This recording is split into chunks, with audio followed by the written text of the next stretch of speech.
নমস্কার বন্ধুরা, পুপুর রান্নাঘরের তরফ থেকে আমার সমস্ত বন্ধুদের জন্য থাকলো নতুন বছরের জন্য আন্তরিক শুভেচ্ছা ও ভালোবাসা।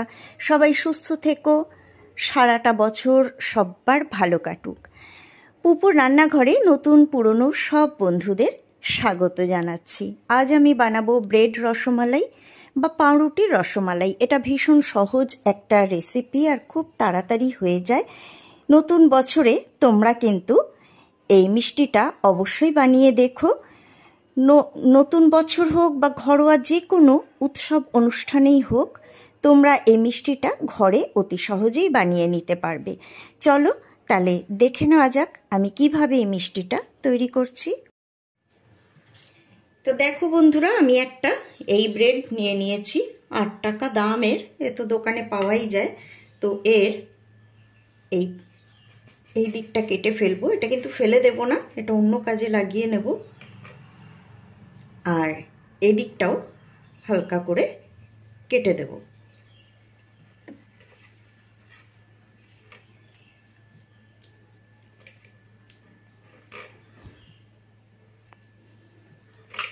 এবারে এটাকে আমি টুকরো টুকরো করে কেটে নেব।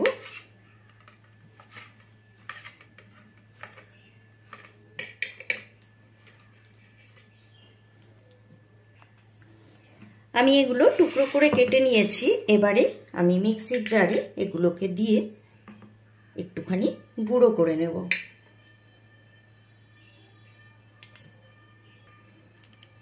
তো আমি এটাকে দুবারে গুঁড়ো করে নেব। তো দেখো আমি পুরোটাই এরকম গুঁড়ো করে নিয়েছি। এবার যেটা করব, আমি গ্যাসে একটা কড়াই বসিয়ে দিয়েছি আর এর মধ্যে এখন আমি 1 কাপ পরিমাণ দুধ দিয়ে দিলাম।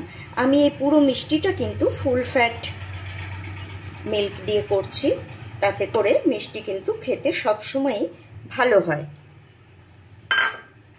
আর দিয়ে দেব এতে হাফ চা চামচ মতো ঘি।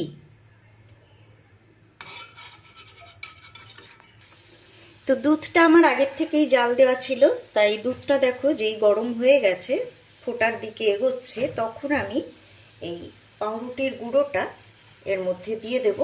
আর ফ্লেমটা কিন্তু এখন আমি লো করে দিয়েছি।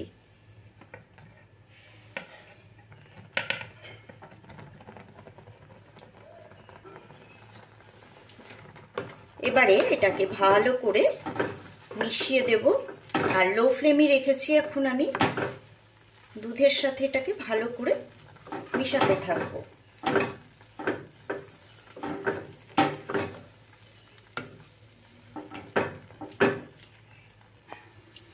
যেই দুধটা পুরো টেনে নিয়েছে, এটা শুকিয়ে গেছে। এখন আমি গ্যাস অফ করে এটাকে একটা প্লেটে নামিয়ে নেব।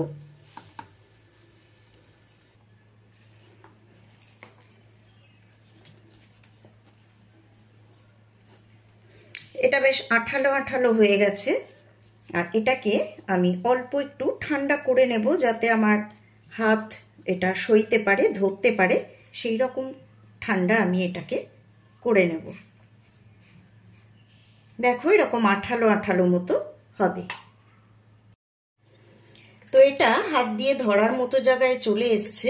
এবার আমি এর মধ্যে দিয়ে দেব 4 টেবিল চামচ গুঁড়ো দুধ। গুঁড়ো দুধ দিলে এটার টেস্টও যেমন ভালো হবে, আর এইটা আরেকটু টাইট হয়ে যাবে। তো এটাকে গুঁড়ো দুধটা দিয়ে ভালো করে মেখে নেব।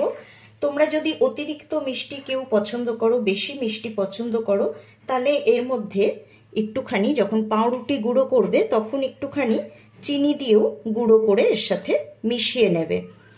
আর আমি আর দিচ্ছি না চিনি, কারণ এই পাউডার মিল্ক কিন্তু মিষ্টি হয়, আর কড়া মিষ্টি আমি করব না।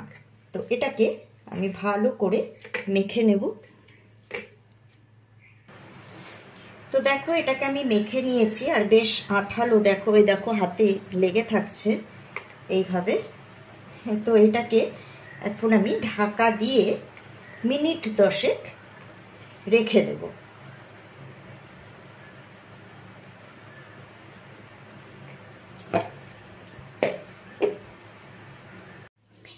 এবার মিনিট 10 পর আমি হাতে একটুখানি ঘি মাখিয়ে নিচ্ছি এগুলো গড়ার সুবিধার জন্য। এবার এটা আমার ইচ্ছা মতো আমি সাইজ বা শেপ দেব। তো আমি ছোট ছোট বলের আকারে নিয়ে নেব এগুলোকে, একটু হাত দিয়ে এভাবে চিপে নেব। গায়ে কোনো ফাটল থাকা চলবে না, একদম প্লেন হতে হবে। শেপ তোমরা যেমন ইচ্ছা তেমনই দিতে পারো। তো আমি গোল করার পর হালকা একটু এরকম লম্বাটে শেপ দিচ্ছি। এইভাবে আমি সবগুলোই তৈরি করে নেব। এমনি করে হাতে আগে একবার চিপে নেব ভালো করে, তাহলে কিন্তু ফাটলটা হবে না। এইভাবে হাতে একটু চাপ দিয়ে দিয়ে চিপে নিতে হবে। তারপর হাতে গোল করে, তোমরা গোলও রাখতে পারো, তাতেও কোনো অসুবিধা নেই, দিয়ে এই যে একটুখানি হালকা লম্বাটে শেপ আমি এতে দিচ্ছি। তো দেখো সবগুলো মিষ্টি আমি তৈরি করে নিয়েছি। গ্যাসে একটা কড়াই বসিয়ে আমি 500 ml এর একটা ফুল ফ্যাট মিল্ক দিয়ে দিচ্ছি। তোমরা যে কোনো দুধ দিয়ে করতে পারো, ফুল ফ্যাট মিল্ক ছাড়াও ভালোই হবে, তবে তাতে করে তোমাদের সময়টা বেশি লাগবে ঘন করার জন্য। আর ফুল ফ্যাট মিল্কে কিন্তু মিষ্টি সবসময় স্বাদটা খুব ভালো হয়। দুধটা এখন অল্প অল্প গরম হয়েছে। এই সময় দেখো একটা বাটিতে আমি 4 টেবিল চামচ গুঁড়ো দুধ নিয়ে নিয়েছি। আর দুধটা এখন অল্প গরম হয়েছে, এর মধ্যে থেকে আমি একটুখানি দুধ এর মধ্যে তুলে নেব, নিয়ে এটাকে আমি ভালো করে গুলিয়ে নেব। গুলিয়ে নিয়ে আমি এই দুধের মধ্যে দিয়ে দেব।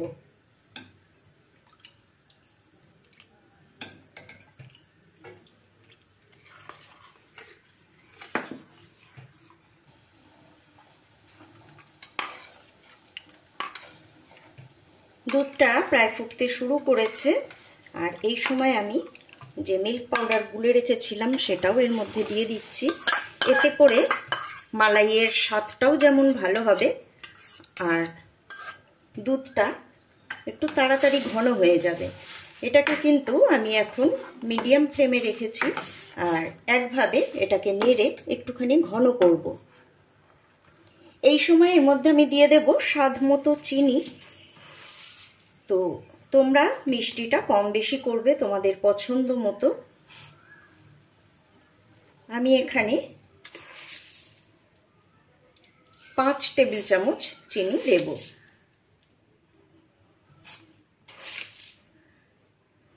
কারণ আমি রসমালাইয়ের মধ্যে কিন্তু কোনো রকম চিনি দিয়ে তৈরি করিনি। তো দেখো এটাকে আমি মিডিয়াম ফ্লেমে কিন্তু একভাবেই জাল দিচ্ছি, আর একভাবেই এটা আমি নাড়ছি একটা চামচ দিয়ে, যাতে নিচে লেগে না যায়। আর এটাকে আমি যতটা দুধ আছে তার 1 ভাগ শুকিয়ে ফেলব। তো দেখো এটা 5 মিনিট মতো আমি জাল দিয়েছি, 1 ভাগ কিন্তু কমে গেছে। আর এখন আমি এর মধ্যে দিয়ে দেব 2টো এলাচ আমি কুটে রেখে দিয়েছিলাম, সেইটা এর মধ্যে আমি অ্যাড করে দিলাম। আর এই সময় আমি মিষ্টিগুলো এর মধ্যে দিয়ে দেব। আর পুরো মিষ্টিটা কিন্তু আমি মিডিয়াম ফ্লেমেই করছি।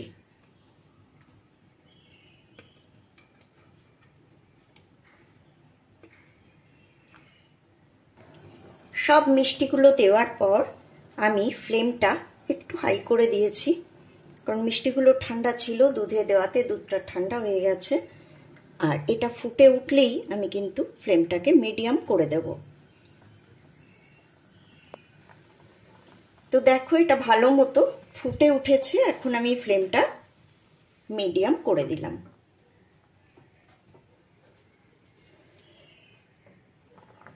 আর খুব হালকা হাতে একটু এইভাবে নাড়িয়ে দেব, যাতে মিষ্টিগুলো ভেঙে না যায়।